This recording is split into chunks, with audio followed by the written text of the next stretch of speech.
Go back to wherever you came from. The words hung in the kitchen's smug air. Elijah froze, his grip tightening on the steel door's handle. He didn't turn, didn't speak, just let his thumb trace the silver fork keychain in his pocket, the same symbol stamped on the deed to their restaurant. Silence choked the room. They didn't know the delivery guy they'd mocked owned the ground beneath their $500 shoes. Didn't know that by 3 p.m. their laughter would turn to pleas. 6 hours. That's how long their careers had left. The morning sun bore down on the alley behind Bellandria's fine dining, a place reserved for the city's elite. A place where the wealthy indulged in meals priced higher than most people's rent. A place that dripped in luxury, arrogance, and exclusivity. Elijah's truck rumbled to a stop near the steel service doors, marked staff only. Even here in the back, the air reeked of superiority. He could feel it in the way the gold-trimmed windows reflected the world outside, pristine and untouched. With practiced ease, Elijah grabbed the invoice clipboard, adjusted his gloves, and stacked the organic produce and fresh seafood onto his dolly. He had done this 1,000 times, but today was different. Today they would learn a lesson they'd never forget. He knocked on the steel door, twice, firm, professional. Within seconds, a small window slid open, and a pair of cold, scrutinizing eyes examined him. The door swung outward, revealing a young chef in a crisp white jacket. His nose wrinkled slightly, as though Elijah had tracked in filth from the outside world. "You're late," the chef snapped. No greeting, no courtesy, just contempt. Elijah glanced at his watch. He was right on schedule. But he didn't argue. Instead, he held up the invoice. Fresh seafood, Gulf Coast imports, organic greens as requested. The chef didn't bother looking at the clipboard. He waved Elijah inside with a lazy flick of his wrist, already turning away. "Whatever, just drop it fast and don't block the entrance." Elijah wheeled the dolly through the gleaming kitchen, instantly feeling the weight of a dozen glances slicing through him.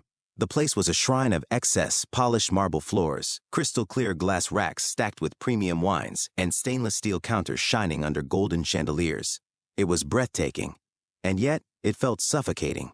He caught quick, hidden smirks from the staff, a hushed snicker from a group of line cooks near the grill, the subtle exchange of knowing glances between two waiters folding napkins near the dining area. Then the whispers began. "They'll send just about anyone here these days. $5 says he messes something up in under 10 minutes. At least he could try to dress like he belongs." Elijah's uniform was clean, pressed, professional. But to them, it wasn't good enough. He didn't react. He kept moving, kept unloading the precious ingredients that made their paychecks possible. Then came the woman in the sharp black suit, clipboard in hand. She didn't even glance at him before barking, "Make sure you're not blocking the chef station." "Yes, ma'am," Elijah replied, calm, composed. He had seen this before, heard it before. But what they didn't know was who he was, and soon they would. Elijah stacked the last of the seafood crates onto the counter near the walk-in refrigerator. He worked with steady hands, moving with the kind of efficiency that only experience could teach. But around him, the kitchen had its own rhythm, one that pulsed with something far less professional. Mockery, ridicule, and they didn't even try to hide it. A pair of line cooks leaned against the counter, whispering just loud enough for him to hear. Bet he couldn't even afford to eat here, let alone walk through the front door. If he knew what a real meal tasted like, he wouldn't be handling it like that. The words hung in the air like smoke, foul and suffocating. Elijah tightened his jaw but kept unloading, unshaken. He had heard worse, but that didn't mean it didn't get under his skin. Another chuckle from across the room. A waiter, dressed in a pristine black vest, smirked as he folded napkins. His voice was smooth but laced with arrogance. 5 minutes before he screws something up, watch. The server beside him snickered. "You're being generous. 3 minutes, tops." Laughter spread like wildfire. Elijah exhaled slowly, setting down a crate of fresh scallops. He wasn't here to impress them. He wasn't here for their approval. They were testing his patience. A shadow loomed near the counter. Elijah turned his head slightly to see Damon, the head chef. Sharp features, a permanent look of disapproval etched into his face. He picked up a crate of seafood with the kind of disdain usually reserved for garbage. "This is the best they could send?" he muttered, his voice dripping with sarcasm. Elijah wiped his hands on his uniform. "If there's an issue with quality, I can." Damon cut him off with a dismissive wave. "Just drop it and leave. We have more important things to focus on." Elijah swallowed back his irritation. He had dealt with chefs like this before, men who thought their position gave them the right to treat people like dirt. But he wasn't just any delivery driver, and Damon was about to find that out the hard way. Behind him, one of the kitchen staff pointed at a crate sitting near the door. "Hey, delivery guy, you missed one." Elijah frowned. He was certain he hadn't, but still he walked over, bent down, and reached for it empty. A wave of laughter erupted behind him. Just messing with you, man. Relax a little. More chuckles. More sneers. More amusement at his expense. Elijah placed the empty crate back down, his movements slow, controlled. They thought they were funny, thought they were untouchable. He let out a breath, counted to 3, and finished unloading the rest of the boxes. The final crate hit the counter with a soft thud, invoice signed, delivery complete. And just as Elijah turned to leave, he heard it, the final insult. Yeah, go back to wherever you came from. Silence. Elijah stopped. His hand rested on the cold steel door handle, unmoving. The laughter died. The smirks faded. Something shifted in the air. Slowly, Elijah turned around. His eyes locked onto the waiter who had spoken, who now suddenly found it very difficult to maintain eye contact. No anger, no raised voice, just a quiet, unshakable confidence that carried more weight than any outburst could. I came here, Elijah said, his voice even, steady, unshaken, to deliver something you clearly need more of. A pause. Respect. The room stayed silent. For the first time that morning, Elijah saw something different in their faces. Not amusement, not arrogance, uncertainty. And they hadn't even learned the truth yet. But they would. Oh, they would. Elijah took a slow breath, his hand still resting on the steel door handle. The words had been thrown at him so carelessly, so easily, like they meant nothing. Yeah, go back to wherever you came from. He could have ignored it.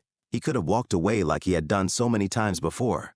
But not today. Not when he owned the very ground they stood on. The room had gone silent, the weight of his words still pressing down on them like a heavy storm about to break. He held their gaze for just a second longer before he turned and stepped outside. The heat of the morning hit him, but he barely felt it. He wasn't angry. He wasn't even surprised. He had heard it all before, the quiet dismissal, the mocking laughter, the way people looked at him and assumed they knew exactly who he was. But what they didn't know, what they couldn't have possibly guessed, was that today was different.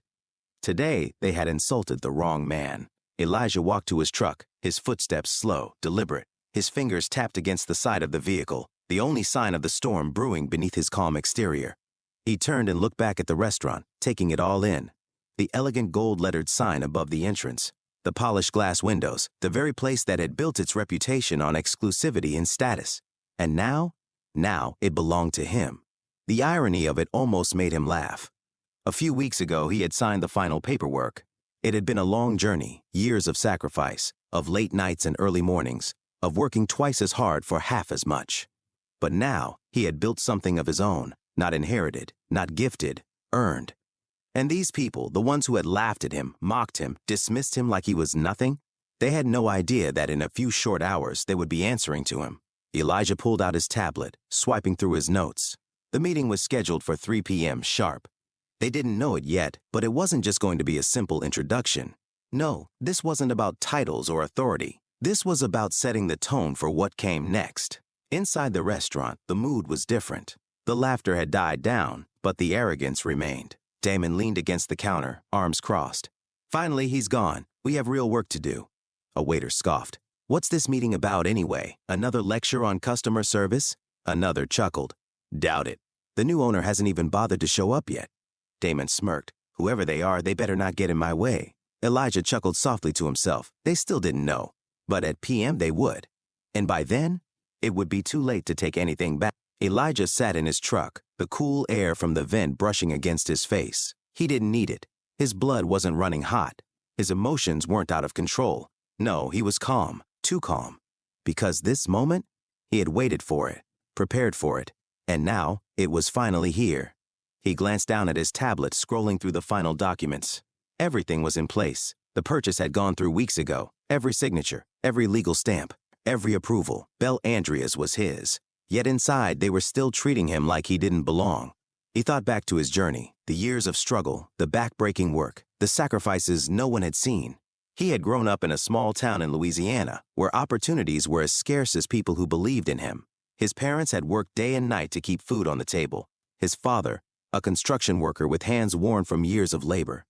His mother, a housekeeper who knew that the world didn't see her, didn't value her, but she did the work anyway. They had taught him 2 things. 1, never let anyone tell you what you're worth. 2, the only way to earn respect is through action. So at 16 years old, Elijah took his first job in a small, run-down diner, washing dishes, cleaning tables, taking out trash. No one noticed him. No one cared. But Elijah, he was watching, learning, understanding how things worked. He moved from dishwashing to food prep, from food prep to line cook, from line cook to head cook. And then, one day, he took a risk. His first restaurant, small, unnoticed, a hole in the wall that no one believed would survive. And then, it thrived. One restaurant turned into two, two into five, five into a growing empire. And now he had just acquired Bel Andreas, the very symbol of exclusivity that once would have shut the door in his face. But instead of arriving in a tailored suit, expecting respect handed to him on a silver platter, he had walked in as a delivery man. Because he needed to see it for himself, needed to watch them, listen to them, see them for who they truly were. And now, he had. Elijah looked at the clock, 2:59 p.m., time to go. With quiet determination, he stepped out of his truck, straightened his uniform, and walked back toward the restaurant. Inside, the staff was gathered in the grand dining room, murmuring among themselves. Damon stood near the front, arms crossed, his usual arrogance painted across his face. The waiters sat at the back, half bored, half curious, and Greg, the restaurant manager, stood near the entrance, looking unusually nervous. He had been told the new owner was coming today, but he had no idea it was Elijah. At exactly 3 p.m., the doors to the dining room opened, and in walked Elijah, still in his delivery uniform, still wearing the same calm, unreadable expression. A wave of confusion rippled through the staff, whispers, quick glances, and then Damon's short, sharp laugh. "You've got to be kidding me," he muttered, shaking his head. Elijah didn't react. He just stepped forward, slow, controlled, letting the silence stretch, letting them sit in the weight of their own ignorance. Greg, clearing his throat, tried to regain control. Elijah, this meeting is for staff only. If you're looking for the exit." Elijah finally spoke. "I know, Greg." His voice was calm, steady. "That's why I'm here." A flicker of uncertainty crossed Greg's face. "I'm sorry." Elijah took another step forward, his gaze settling on Damon. "This meeting is about the new owner." Damon rolled his eyes, arms still crossed. "Yeah? What does that have to do with you?" Elijah's next words landed like a thunderclap. "Everything." A long pause, too long.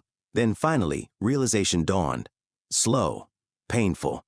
Greg's face went pale. The waiter sat up straighter. Damon's smirk vanished. And Elijah, he stood tall. "Let me introduce myself properly," he said. "My name is Elijah Reynolds. And 3 bought this restaurant." The room stood frozen. No whispers, no laughter, no arrogance, just shock. Damon's arms slowly uncrossed. The servers who had mocked Elijah just hours ago sat in stunned silence. No one could look him in the eye. Greg, the manager, swallowed hard. His mouth opened like he wanted to say something, but what was there to say? Elijah let the silence hang for a few moments, letting them sit in the weight of what had just been revealed.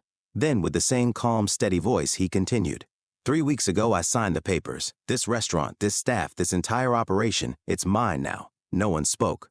And today, Elijah said, his gaze sweeping the room, I came in as a delivery driver because I wanted to see this place for what it really is, to see how it operates when no one is watching. More silence. Guilt was starting to creep onto their faces. Elijah folded his arms. I wanted to see how this staff treats people they think are beneath them. At that, several heads dropped. The shame was sinking in now. Damon opened his mouth, his confidence shattered, but no words came out. The same people who had mocked him, laughed at him, and dismissed him were now realizing the consequences of their actions.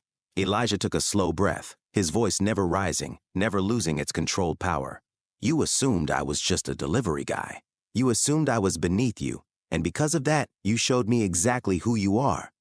A slow, uncomfortable shift rippled through the staff. Regret was setting in, but let me tell you who I really am. He wasn't done. Not yet. He took another step forward, locking eyes with each person in the room. I didn't inherit my success. I didn't get lucky. I built it. From nothing. Their eyes stayed locked on him, hanging on every word now. I grew up in a small town in Louisiana, where people like me weren't given opportunities. So, I made my own. I worked as a dishwasher when I was 16. Watched, learned, climbed my way up the ranks. I took the risks no one else would. And after years of struggle, I built a restaurant, then another, and another, until I stood where I am today. Elijah could see the reality hitting them. This man they had laughed at, this man they had mocked, had built an empire while they stood there, comfortable in their judgment.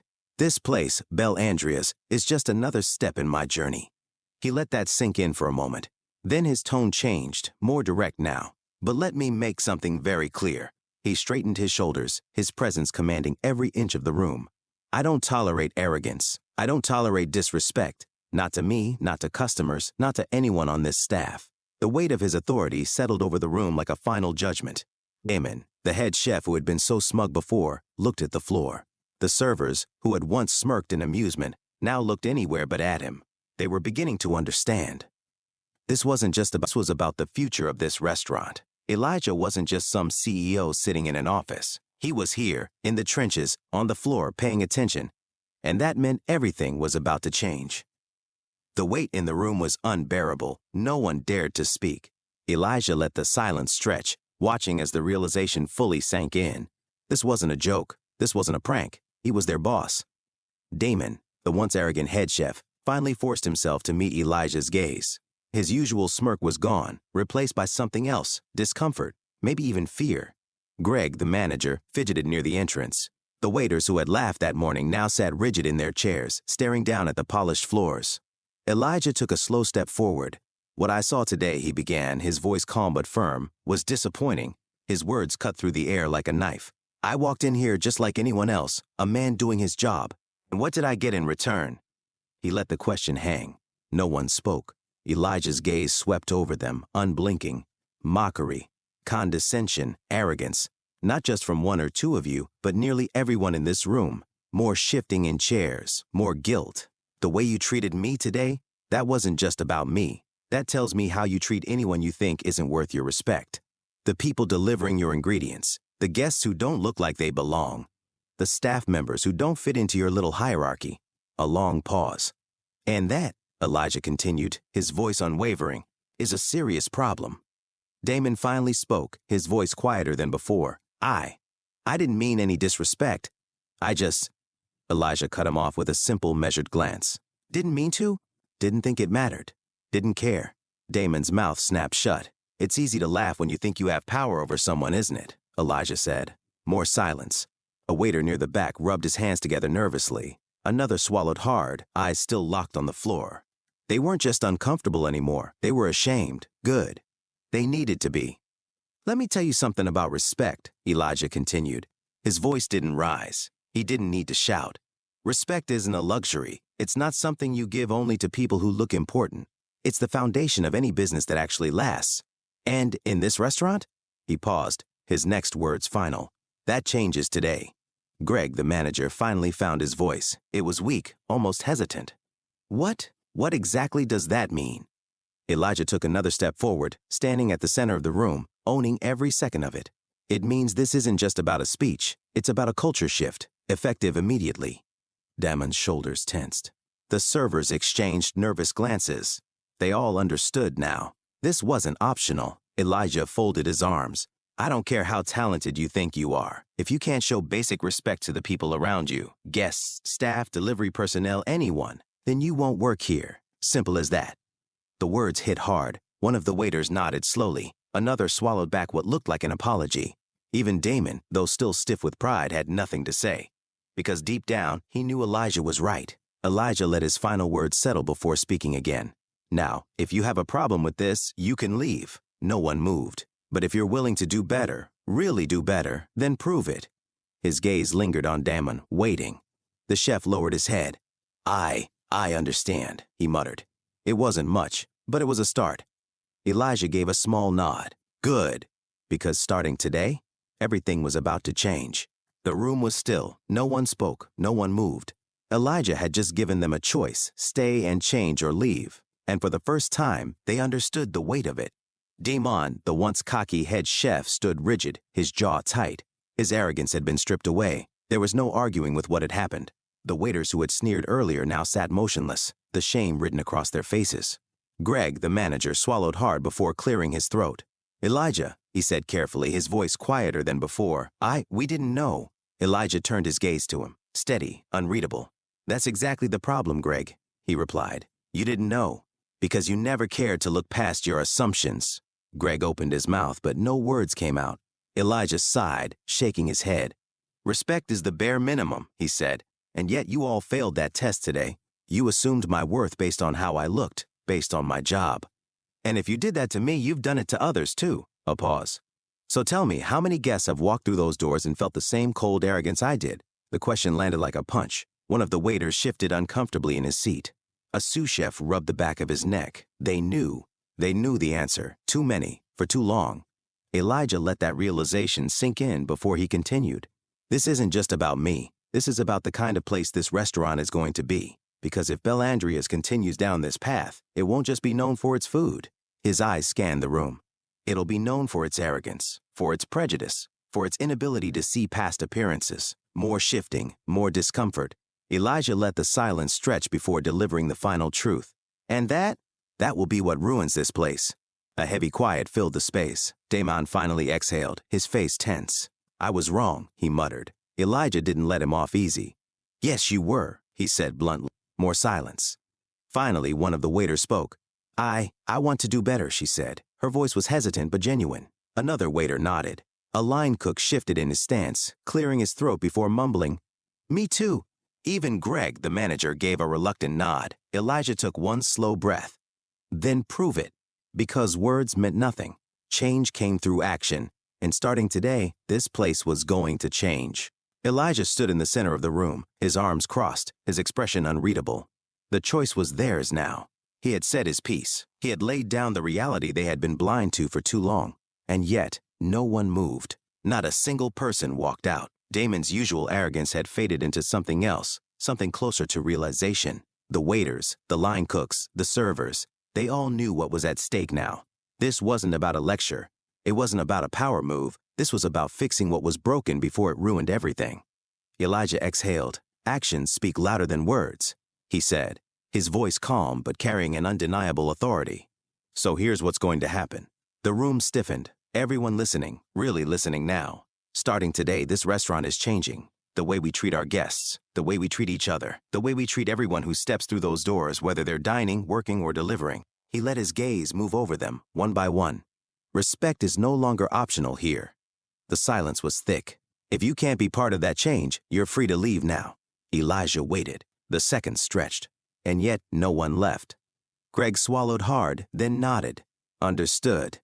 One of the waiters shifted, rubbing his hands together before finally mumbling, I get it. Even Damon, the once untouchable head chef, gave a slow, reluctant nod. Elijah studied them carefully. There was hesitation, but beneath it, there was something else. A flicker of understanding, a flicker of readiness to change. And for now, that was enough. We all make mistakes, Elijah continued, but what matters is how we move forward. A pause. And if you're still standing here, then I expect you to move forward the right way. He let the words sink in. The room felt different now. The arrogance that had suffocated the air that morning was gone. It had been replaced with something else. Accountability. Elijah gave a firm nod. Get back to work. Then without another word, he turned and walked out. And just like that, Bellandria's fine dining had stepped into a new era. The doors to the dining room closed behind Elijah, but the weight of his words still hung in the air. The staff didn't move right away. They sat there, processing, thinking.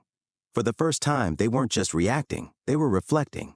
Damon let out a slow breath, rubbing his jaw as if the realization had physically hit him. The truth had been brutal, but it had been necessary. Greg stood near the entrance, staring at the floor as if seeing it for the first time. And the waiters, the ones who had laughed so easily that morning, now their faces held something else entirely, regret, because now they knew. Now they understood just how wrong they had been. And yet, this wasn't just about them. This wasn't just about one restaurant, one group of people, or one moment in time. This was bigger than that. Because how many times do we do the same thing? How many times do we look at someone and assume we know their story? How many times do we judge before we even take a moment to understand? Elijah hadn't needed to demand their respect. He had shown them why they should have given it freely. And in doing so, he had taught them something they would never forget. Respect isn't about status. It isn't about money. It isn't about who wears a suit and who wears a uniform. Respect is about character, and it costs nothing. Yet its absence can cost you everything. So before you judge someone based on how they look, before you decide they're beneath you, before you make assumptions about who they are, ask yourself one question: what if you're wrong?